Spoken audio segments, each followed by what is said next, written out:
Assembly ఎన్నికల్లో ఓడాం. ఇక parliament ఎన్నికల్లో అంతే సంగతులు. 2 ఉప ఎన్నికల్లో కోలుకులను దెబ్బతిన్నాం.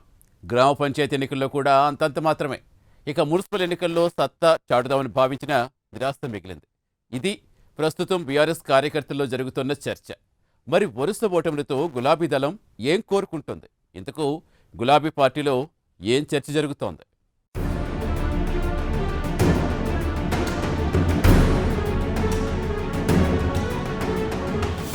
కార్యకర్తల్లో జరుగుతున్న చర్చ.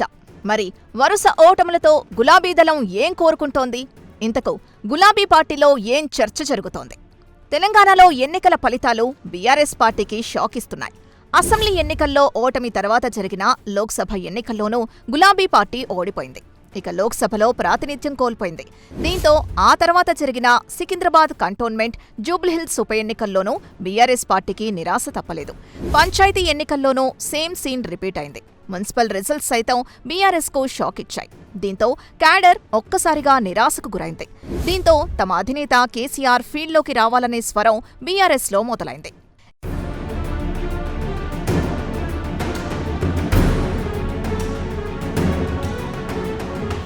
ఇక బీఆర్ఎస్ ఉద్యమ కాలం నుంచి తమకు గట్టి పట్టున్న ఉత్తర తెలంగాణ జిల్లాల్లో ప్రాభవం కోల్పోతోంది. 2019లో జరిగిన లోక్సభ ఎన్నికల ఫలితాల తర్వాత నుంచి ఉత్తర తెలంగాణ జిల్లాల్లో గులాబీ పార్టీ ప్లేస్ను బీజేపీ రీప్లేస్ చేసింది. నిజామాబాద్, కరీంనగర్ జిల్లాలతో పాటు ఆదిలాబాద్లోనూ బీఆర్ఎస్ పట్టు కోల్పోయింది. ఇక వరంగల్ జిల్లాలోనూ అసెంబ్లీ, పార్లమెంట్ ఎన్నికల్లోనూ గులాబీ పార్టీ ఓడింది. లోకల్ బాడీ ఎన్నికల్లో పర్ఫార్మెన్స్ పర్వాలేదు అన్నట్లుగా ఉంది. 2014, 2018 ఎన్నికల్లో వరుస విజయాలు సాధించిన బీఆర్ఎస్ ఆ తర్వాత మాత్రం వెనకపడింది. మున్సిపల్ ఎన్నికల్లోనూ ఉత్తర తెలంగాణ జిల్లాల్లో బీఆర్ఎస్ పార్టీకి నామమాత్రంగా ఫలితాలొచ్చాయి. దీంతో భవిష్యత్తులో ఉత్తర తెలంగాణపై గులాబీ అధిష్టానం దృష్టి పెట్టకపోతే నష్టం తప్పదనే అభిప్రాయం వ్యక్తమవుతోంది.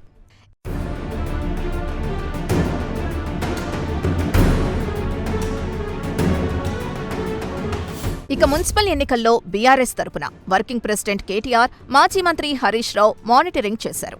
కేటీఆర్ సిరిసిల్లతో పాటు 12 చోట్ల ప్రచారం చేశారు. ఉమ్మడి నిజామాబాద్, వరంగల్, రంగారెడ్డి జిల్లాల్లో ప్రచారం చేశారు. మాజీ మంత్రి హరీష్ రావు ఉమ్మడి మెదక్ జిల్లాతో పాటు ఆదిలాబాద్ లాంటి చోట్ల ప్రచారం చేశారు. వీరిద్దరూ తిరిగిన చోట్ల గులాబీ పార్టీకి కొన్ని సీట్లొచ్చాయి. కానీ మున్సిపాలిటీలను దక్కించుకోవడంలో మాత్రం విఫలమైంది. దీంతో ఆయా ఉమ్మడి జిల్లాల్లో మాజీ మంత్రులకు బాధ్యతలు అప్పగించారు. వారంతా ఫెయిల్ అయ్యారు. బీఆర్ఎస్కు 35కు పైగా స్థానాలు దక్కుతాయని భావిస్తే 20 లోపు మున్సిపాలిటీలకు పరిమితం కావాల్సొచ్చింది. ఎన్నికలు జరిగిన 7 కార్పొరేషన్లలో ఒక్కటీ దక్కలేదు.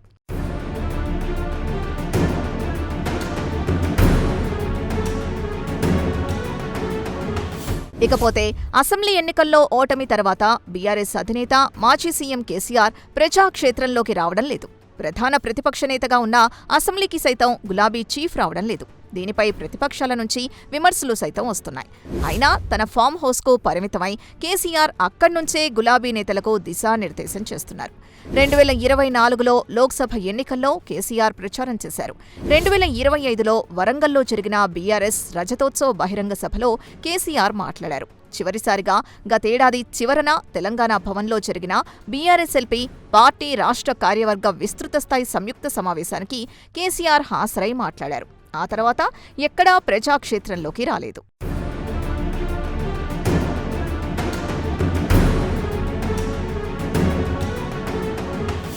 అయితే గత 2 ఏళ్ల మౌనం తర్వాత మాజీ సీఎం కేసీఆర్ ప్రజల్లోకొస్తున్నారు.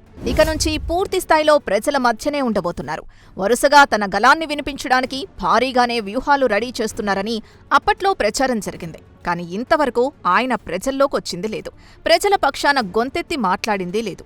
దీంతో వరుస ఓటములతో డీలాపడ్డ గులాబీ క్యాడర్ తమ అధినేత కేసీఆర్ ప్రజల్లోకి రావాలని కోరుతున్నారు. కేసీఆర్ బయటకొస్తేనే క్యాడర్లో జోష్ రావడంతో పాటు ప్రజల్లోనూ మైలేజ్ పెరుగుతుందని గులాబీ క్యాడర్లో చర్చ జరుగుతోంది.